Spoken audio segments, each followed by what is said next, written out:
ಭಾರತ ರತ್ನ ಪ್ರಶಸ್ತಿ ಪುರಸ್ಕೃತರು. 1954ರಲ್ಲಿ doctor Sarvepalli Radhakrishnan, Chakravarti Rajagopalachari, doctor C V. Raman ರವರಿಗೆ ಭಾರತ ರತ್ನ ಪ್ರಶಸ್ತಿ ನೀಡಿ ಗೌರವಿಸಲಾಯಿತು. 1955ರಲ್ಲಿ doctor Bhagwan Das, doctor sir M Visvesvaraya, Jawaharlal Nehru ರವರಿಗೆ ಭಾರತ ರತ್ನ ಪ್ರಶಸ್ತಿ ನೀಡಲಾಯಿತು. 1957ರಲ್ಲಿ ಗೋವಿಂದ ವಲ್ಲಭ ಪಂತ್, 1958 ಡಾಕ್ಟರ್ ದೋಂಡೋ ಕೇಶವ ಕರ್ವೆ, 1961ರಲ್ಲಿ ಡಾಕ್ಟರ್ ಬಿಧನ್ ಚಂದ್ ರಾಯ್ ಮತ್ತು ಪುರುಷೋತ್ತಮ್ ದಾಸ್ ತಾಂಡನ್ ರವರಿಗೆ ಭಾರತ ರತ್ನ ಪ್ರಶಸ್ತಿ ನೀಡಲಾಯಿತು.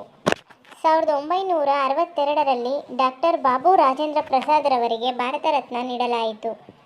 1963ರಲ್ಲಿ ಡಾಕ್ಟರ್ ಜಾಕಿರ್ ಹುಸೇನ್, ಡಾಕ್ಟರ್ ಪಾಂಡುರಂಗ ವಾಮನ ಕಾಣೆ ರವರಿಗೆ ಭಾರತ ರತ್ನ ನೀಡಲಾಯಿತು. 1966ರಲ್ಲಿ ಲಾಲ್ ಬಹದ್ದೂರ್ ಶಾಸ್ತ್ರಿ, 1971ರಲ್ಲಿ ಇಂದಿರಾ ಗಾಂಧಿ ಅವರಿಗೆ ಭಾರತ ರತ್ನ ಪ್ರಶಸ್ತಿ ನೀಡಲಾಯಿತು. 1975 V Giri, 1976 Kumaraswami Kamaraj, 1980 mother Teresa, 1983 Vinoba Bhave ರವರಿಗೆ ಭಾರತ ರತ್ನ ಪ್ರಶಸ್ತಿಯನ್ನು ನೀಡಲಾಯಿತು. 1987ರಲ್ಲಿ ಖಾನ್ ಅಬ್ದುಲ್ ಗಫಾರ್ ಖಾನ್, 1988ರಲ್ಲಿ ಡಾಕ್ಟರ್ ಎಂ ಜಿ ರಾಮಚಂದ್ರನ್ ರವರಿಗೆ ಪ್ರಶಸ್ತಿ ನೀಡಲಾಯಿತು.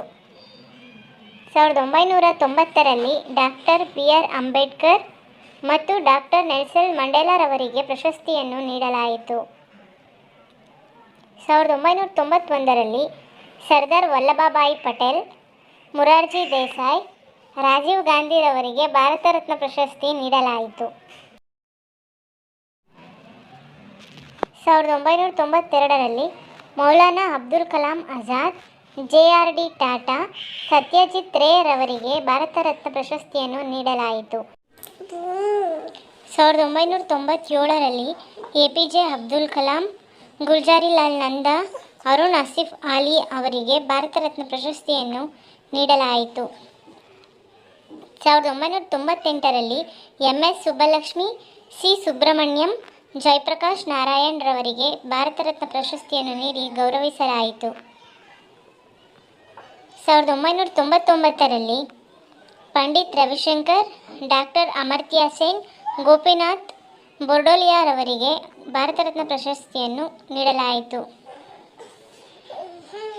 2001ರಲ್ಲಿ ಲತಾ ಮಂಗೇಶ್ಕರ್, ಉಸ್ತಾದ್ ಬಿಸ್ಮಿಲ್ಲಾ ಖಾನ್ ರವರಿಗೆ ಪ್ರಶಸ್ತಿಯನ್ನು ನೀಡಲಾಯಿತು. 2008ರಲ್ಲಿ ಭೀಮ್ಸೇನ್ ಜೋಶಿ ರವರಿಗೆ ಪ್ರಶಸ್ತಿ ನೀಡಲಾಯಿತು. 2013-14ರಲ್ಲಿ ಸಿ.ಎನ್.ಆರ್. ರಾವ್, ಸಚಿನ್ ತೆಂಡೂಲ್ಕರ್, ಅಟಲ್ ಬಿಹಾರಿ ವಾಜಪೇಯಿ, ಮದನ ಮೋಹನ ಮಾಳವೀಯ ರವರಿಗೆ ಭಾರತ ರತ್ನ ಪ್ರಶಸ್ತಿ ಲಭಿಸಿದೆ. 2019ರಲ್ಲಿ ಪ್ರಣವ್ ಮುಖರ್ಜಿ, ಭೂಪೇನ್ ಹಜಾರಿಕಾ, ನಾನಾಜಿ ದೇಶ್ಮುಖ್ ರವರಿಗೆ ಭಾರತ ರತ್ನ ಪ್ರಶಸ್ತಿ ಲಭಿಸಿದೆ. ಭಾರತ ರತ್ನ ಪ್ರಶಸ್ತಿಯನ್ನು 48 ಜನರಿಗೆ ನೀಡಿ ಭಾರತ ಸರ್ಕಾರ ಗೌರವಿಸಿದೆ. 2019ರ ನಂತರ ಇದುವರೆಗೂ ಯಾವುದೇ ಭಾರತ ರತ್ನ ಪ್ರಶಸ್ತಿಯನ್ನು ಘೋಷಣೆ ಮಾಡಲಾಗಿಲ್ಲ. ಧನ್ಯವಾದಗಳು.